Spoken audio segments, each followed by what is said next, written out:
We've straightened out our files. Let's just double click over here, or double check that is. Okay, page 1, page 2, page 3, page 4. Looks pretty good. Now our goal, as you can see, I mean, when you guys did these sketches, I mean, you've got a rather tall document. So we need to create a tall blank document that we can put together here. So what we're going to do is go over to our first page here. Obviously this is the top. And we're going to change the canvas.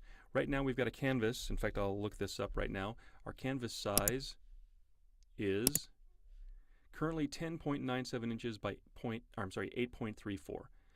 Okay, well that's a place to start. But we need more height, obviously. So first of all, I like to work in not in inches, but in percent.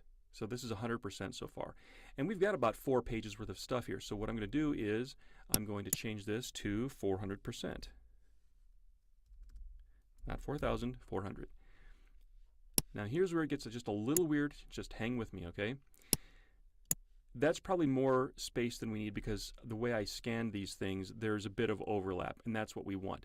We can always crop down any other extra space that we don't need later. That's no big deal.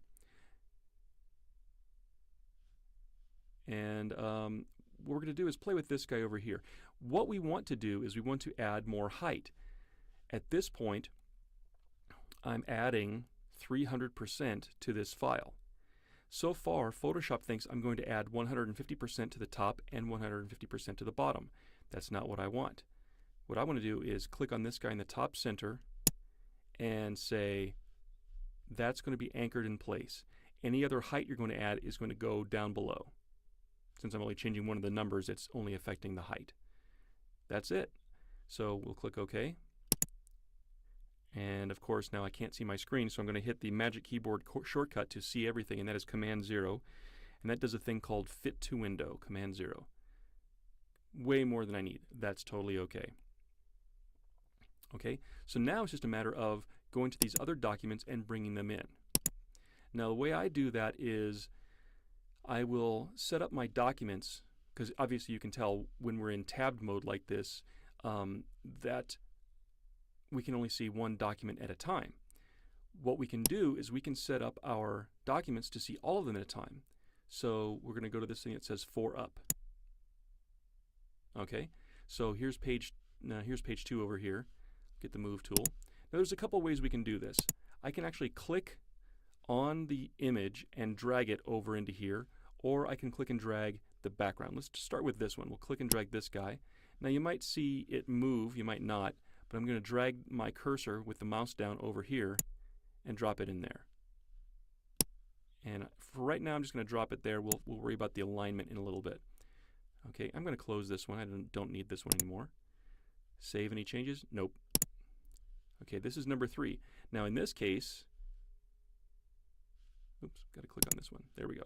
I will drag the background. So I'll drag this guy here, drag it over across this way, and that's also in there. Now I'm going to drag this down a little bit and move it right about there. Okay, don't need this one anymore. Save changes? No. And for my last trick, that is to click on here first, then click and drag, and it puts that in there as well. And now I no longer need this document open. Just don't save. Okay, now I'm going to zoom in here and do some overlapping. And you can hear my phone ring. Oops. Let's click on layer. Well, the layer that came in first was actually called layer 1, so I can move that around. By the way, one thing you want to get in the habit of doing is turning on auto select and turning on layer. So what this means is wherever you click, so here's a separate layer over here. If I click here, that changes what was selected. If I click over here, it goes back. So it's handy to have this thing on when you're using this move tool. Okay, so now I'm going to align this up. Now I've got this guy over here, and he lives over here, so I'm just going to pull this up. And actually this is going to be the marker there. Now when I get close, I think what I'm going to do is use my arrow keys, and I like that right there very much. So if you use your arrow keys, it moves 1 pixel at a time. So I think I like that right there. Great, that's a nice overlap. Okay, let's go down to this section down here. And okay, so we're overlapping business. Actually, we're overlapping this bit of art up here. So first I'll drag this. I'll click on it first to choose that layer, and then bring this up here. And then I'll use my arrow keys to dial this in.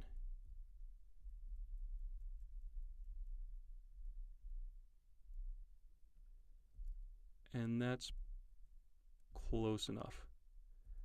Right there, right there. I like it there. Nice. I'm going to go down a little bit more here. You can tell we've got a lot of space. I'll click on this one so that it chooses the top layer.